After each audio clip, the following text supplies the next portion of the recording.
My parents paid for my sister's life for 20 years. Then she demanded half of my company. My younger sister Ava was always the favorite. When she crashed a car at 17, my parents bought her another one. When I needed help paying for college, they told me to get a job.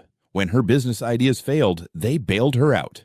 When I worked 80-hour weeks building my career, nobody even asked how I was doing. Eventually, I stopped expecting fairness. I moved across the country and built my own life. Years later, I became a majority owner in a software company. My share was worth about $38 million. Nobody in my family knew. Not because I hid it, because nobody ever cared enough to ask. Then my grandmother passed away. After the funeral, the family gathered while her attorney read her final letter. Most of it was normal. Then came the surprise. Grandma had documented every major financial gift my parents had given Ava over the years. College, cars, rent, failed businesses, credit card debt. The total was nearly $700,000. The room went silent. Then the attorney read Grandma's final words.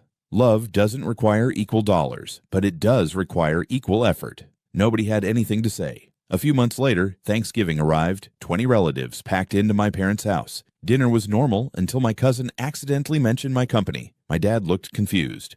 What company? My cousin froze. Then he said it. Ethan owns it. The room went silent. Mom blinked. Owns it. My cousin nodded. And his stake is worth around $38 million.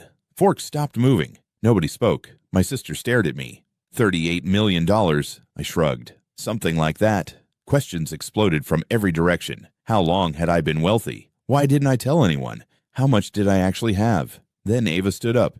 You hid this from us. I laughed. Hid what? The money. I looked around the table. You never asked. That answer hit harder than I expected. Ava slammed her hand on the table. You think you're better than us? No.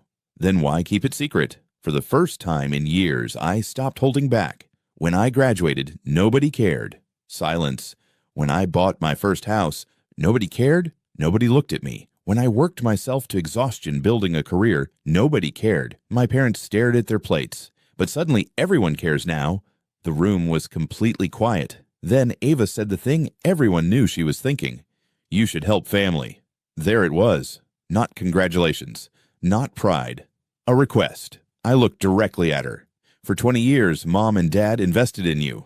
Then I asked one question. If our situations were reversed, would you give me half your money? Ava opened her mouth. Nothing came out because everyone already knew the answer. No. The silence lasted forever. Finally, my father spoke. Quietly. I think we failed you.